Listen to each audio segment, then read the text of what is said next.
Hi guys. I just wanted to go over a situation we are dealing with right now. We've been open for 4 years. We have never had to deal with this situation, luckily, but we do now, and we're learning so much. So we figured, it would be great to pass on the stuff we're learning, and just in case anyone else is dealing with something similar. We did have a cat here at the cafe just test positive for FIP. And as many of you might know, that has always been a horrible diagnosis because it is a death sentence for cats and kittens.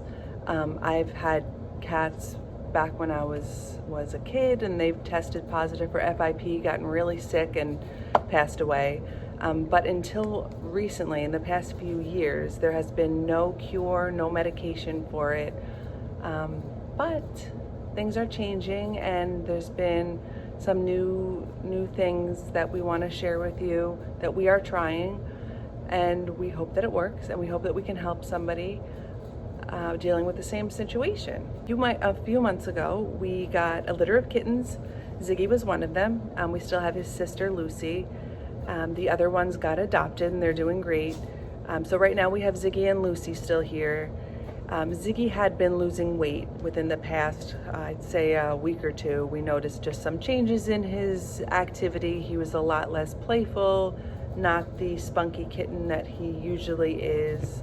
He was eating a little less, but still eating, still drinking, but losing weight. He was looking really skinny in his hip area, and his face looked really skinny.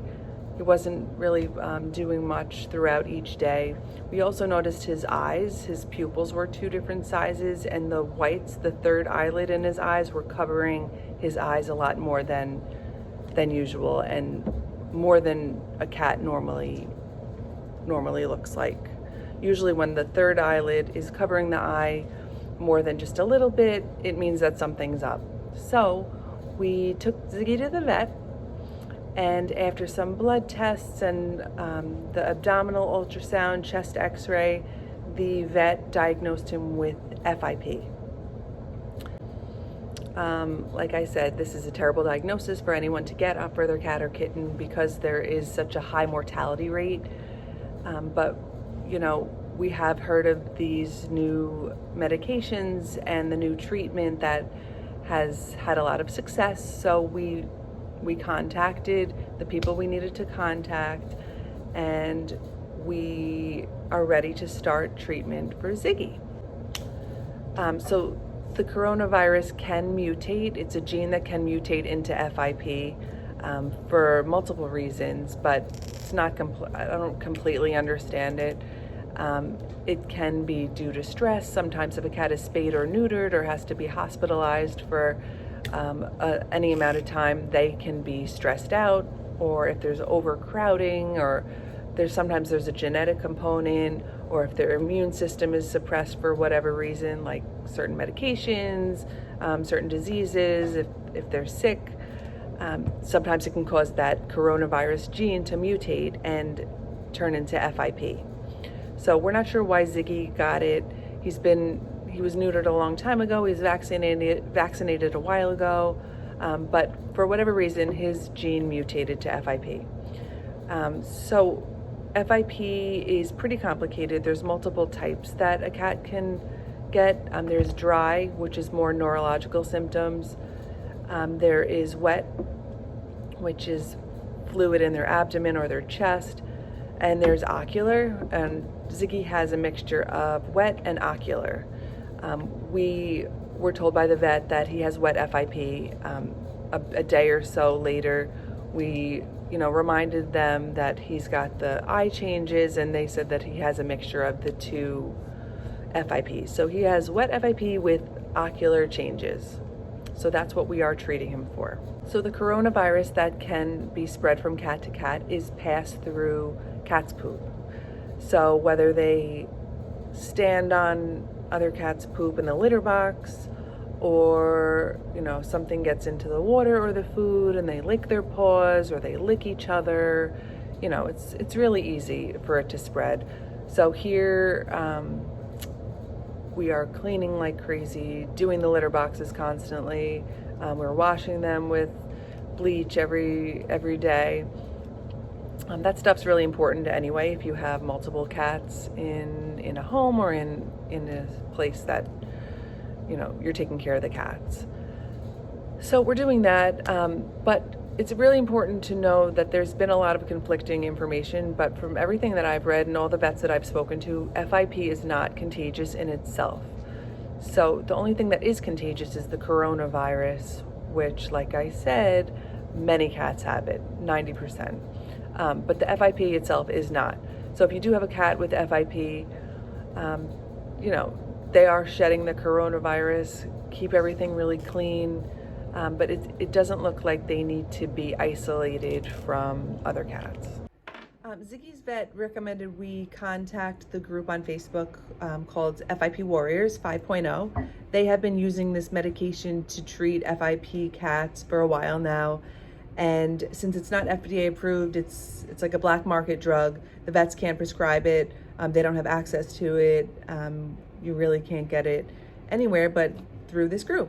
So we contacted them. We gave them Ziggy's signs and symptoms, his lab work, his testing from the vet. They looked over everything. They decided the best dose for him, the best type of, I guess the best concentration of the medication, and told us what we needed to do to get it. So we did that. We met up with one of the ladies from the group. She gave us a starter vial. This is what it looks like. It is not labeled, but the name of it is GS441524. So that's this miracle drug. And we are trying it with our little Ziggy. And he has been on it for a couple days now. There's different forms. They suggested we start with injections. Most cats do start with injections. It gets it in their system a lot faster, and they show some improvement quicker than the oral route. There's also pills that you can use, and eventually they might be able to switch him to the pills. Every 4 weeks, he's supposed to have blood work drawn to see how the meds are working, and if his concentration or his dose, or maybe he could switch to pills. They're gonna see if there's any changes that can be made, if he's improving or if he's declining. But for now, he is on 1 shot a day. They suggest you use a 20 gauge needle, 20 to 21. The stuff is very thick, and in order to draw it up and for it to properly come out of the needle into him, it needs to be a bigger size needle. So they suggest a 20 gauge, which, if you see the difference, this is an insulin needle. They're pretty tiny. And this is the needle that Ziggy needs to use, which you can see is a lot bigger. So that's really hard. It does hurt him a lot. I've heard that about this treatment before, since it is such thick medication, and it really burns going in. But I have noticed that once it's in, he seems to be uncomfortable for the next 15-20 seconds tops, and then the feeling seems to go away. Giving him a squeeze up after the shot, just gives it a less negative feel. He does have to have these shots every day, once a day, for 84 doses. So 84 days of this treatment. Granted, he might switch over to the pills, hoping that he improves by this next time he has his blood drawn, so they can maybe switch into pills or make it a smaller dose. We are really hoping for that. But as far as I know, as of now, he will need one dose for 84 days every day. Gets 1.5 mLs. And what we do, we were told that if you draw it up and then put it in the refrigerator for about 15 to 20 minutes before the injection, it will sting less. So we do that. I guess being cold kind of help like numb the sting. So we do that. We put it in the refrigerator for 20 minutes and then do the injection. So this is what it looks like. It's 1.5 mLs. Yeah, he's probably can't right now. Just try to knock it. Just kidding. It's okay. That was better. Good boy, I know. So as you can see, the treatment and the shots are really hard on Ziggy. But we are doing everything we can to save him, and we know that this little bit of discomfort will help him in the long run. We just wanted to show everyone what he's going through and what we're doing to help him. And if you have any questions or comments or stories to share, definitely comment. We're more than willing to answer any questions and experiences that we're having. And if your cat is diagnosed with FIP, do not lose hope. It is not a death sentence anymore, and there's definitely hope out there. And just follow along with us and Ziggy's journey, and hopefully this all ends well. And he has a doctor's appointment next Wednesday, so we'll let you know how that goes. And thanks for watching. Like I said, any questions or comments, we are here. All right, good luck.